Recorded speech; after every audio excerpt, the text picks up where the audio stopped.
2022, a new opportunity to do something that you've always wanted to do. For example, learn English. And if you're a beginner and you really want to do it this year, this video is for you. If I had to go back and learn English all over again, this is what I would do. And you will see this little thing on the screen as well. This is my English timeline. So if you want to know how to do it, stay tuned. Everything's in English. All you need to know. All right. How did you learn to speak English?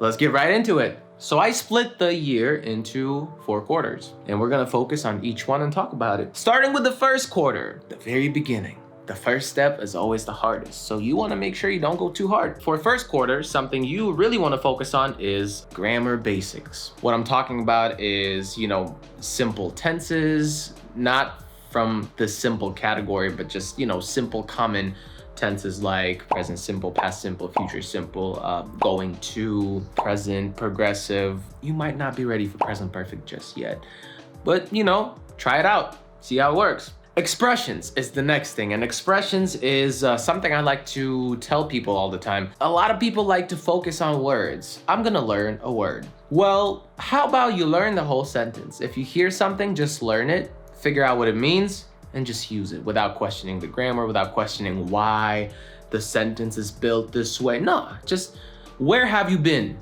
Just learn that. Where have you been? It doesn't matter what tense it is. It makes no difference to you right now. Just learn where have you been and use it as a question. Hey, where have you been? Where have you been? That's it.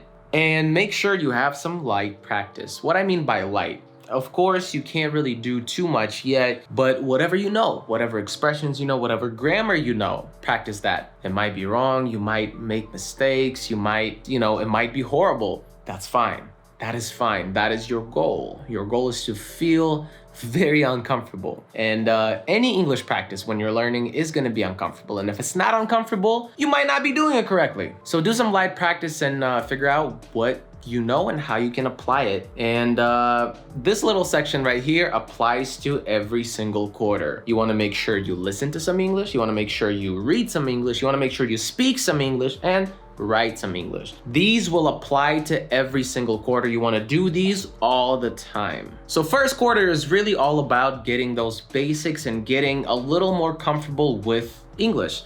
And for example, I have a course from elementary to intermediate where we do just that. It's a very safe, yet challenging enough environment for you to get those basics. Now, second quarter. Second quarter is very magical because you're gonna be challenging yourself a lot here. And the first thing I would recommend you do is switch all of your devices and websites that you use to English. I'm talking about your phone, computer, tablet, watch, whatever devices you use on a daily basis, and websites, if they don't get switched automatically with your device, Facebook, Twitter, whatever, wherever you are on the internet, make sure it's in English so that you force yourself to go through all of those, menus and settings and options every single day in English. Is gonna be stressful, it's gonna be very uncomfortable, but you know what? Uncomfortable is good.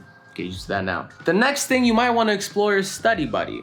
A study buddy is a person who shares common goals with you, who is learning English as well. And you can just have that accountability and you can have that, person you can just vent to and discuss things with. Just to have someone to talk all those things over with and practice with. That is also great. I have this whole course, intermediate to advanced, which is a challenge where we split people up into pairs and they complete tasks together, get points and win prizes. That's a big part of it. Grammar too, which means you're gonna continue exploring grammar and more complicated things, more complicated tenses and other various things that are not your, basic level grammar. So quarter 2, you should be a little more comfortable with talking about things. You should be a little more comfortable with expressing yourself, even if it's on a basic level. For now, that is totally fine, but you should be challenging yourself a lot. And second quarter, it's not gonna feel great. First quarter feels okay. Second quarter is gonna feel horrible. You're gonna feel like you don't know anything. You're gonna feel stupid, which you're not. You're gonna feel, it's just gonna be a whole lot of uncomfortable, unpleasant situations that you are going to be putting yourself in for the sake of growth. Because when it comes to third quarter, that's where we have fun. Now, after all of that, you're ready. You're ready to start enjoying your favorite shows and movies in English. If you have to use subtitles, that's fine. Native language subtitles are fine. English subtitles are even better. Nothing is wrong with that. You just have to, really just watch stuff that you like. Content also goes hand in hand with shows and movies. Whatever online activities that you do, whatever you feed your mind when you scroll, make sure most of that is in English now. TikTok, Twitter, Reddit, whatever it is that you do on a daily basis, whatever content that you like to enjoy and consume in your free time, make sure that's in English now too, okay? Make sure you do that. That is crucial. Outside world. Let me explain. So the first 2 quarters, you were kind of doing your own thing in your own bubble. You have a study buddy, hopefully, and that's kind of, exploring a little bit on the outside. But now you're ready to show your English to the world. Post stuff, write stuff, reply to things, ask questions. Try it. Why not? Explore the outside world. It's a scary place for a young English learner. The sooner you get out there and put yourself out there, the easier it'll get. Words and expressions. Don't forget, continue learning words and expressions. Continue exploring those phrases and sentences that you hear in your shows or movies or your content. And now you can ask questions though about what is this grammar? Where have you been? I know that now, but you see this sentence, what is that? And you can do research and do a little bit of, detective work now because you have enough foundation on this side to be questioning now and filtering what you are seeing online and in your favorite shows and movies. So quarter 3 is all about putting yourself out there and, having more intent behind how you practice and learn English.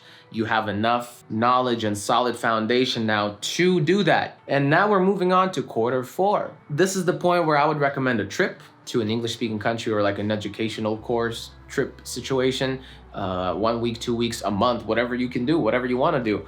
And that would be a great idea for you and your English. But remember one thing, just going on a trip is not enough. You have to have a specific intention to practice English every day. Maybe make a checklist for yourself. Every single day when I'm out there, I'm gonna talk to 3 strangers. I'm gonna ask 5 questions. I'm gonna ask for directions twice. Whatever you want to do, make sure you stick to the plan.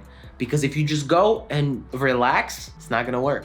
Not gonna work for you. I know people who live in English-speaking countries, and they've been living in English-speaking countries for decades, and they don't speak English. That is facts. That is literally real life. Pronunciation. This is where you can explore pronunciation in more detail. And I have an entire course about it, by the way. But you kind of heard things and you before you would repeat stuff and learn words and expressions and repeat. And your pronunciation is not bad, but if you want, you can really explore and fine-tune all of those things that make you sound just like a native speaker. The next is slang and explicit language. So this is the time to get creative. This is the time to feel free. People use it. You need to know it. Even if you are not planning on using it, you still need to know it. So explore that. That is the time for you to make it your own. You know a whole bunch of slang in your native language, I bet. Even if you don't use it often, you still know it. So get to know this as well. Hobbies and new skills. Now, it's time for you to find yourself in English or how you fit into the English-speaking world, being yourself. So the things that you love doing, your hobbies that you practice, if you like cooking, find some English recipes. If you're trying to learn a new skill, do it in English. If you're sitting with your friends and arguing about something and you're like, okay, I'm gonna look it up on Google so we can end this discussion, do it in English. Why not? Absorb as much new information as possible in English. And what you're gonna start noticing is some things won't connect. You will be very knowledgeable in something in English, but not in your native language. For example, I cannot talk about music in my native language in Russian at all, because I did not really learn it in Russian at all. All my knowledge is English. So there are some things you're gonna be noticing that you can't really talk about in your native language, but you can do it in English. So, not too bad, right? And the last is be creative. If you forget a word, if you trip up over your words, if you don't know what to say next, think about what you would do in your native language. Would you be scared and run away? Would you be embarrassed because you feel like people think you're stupid? No, not at all. You would find a way out, explain it in a different way. You would do whatever it takes to get your point across. Do it here too, no pressure. Like if I'm making soup and I need to, stir it or serve it, what is the name of the thing?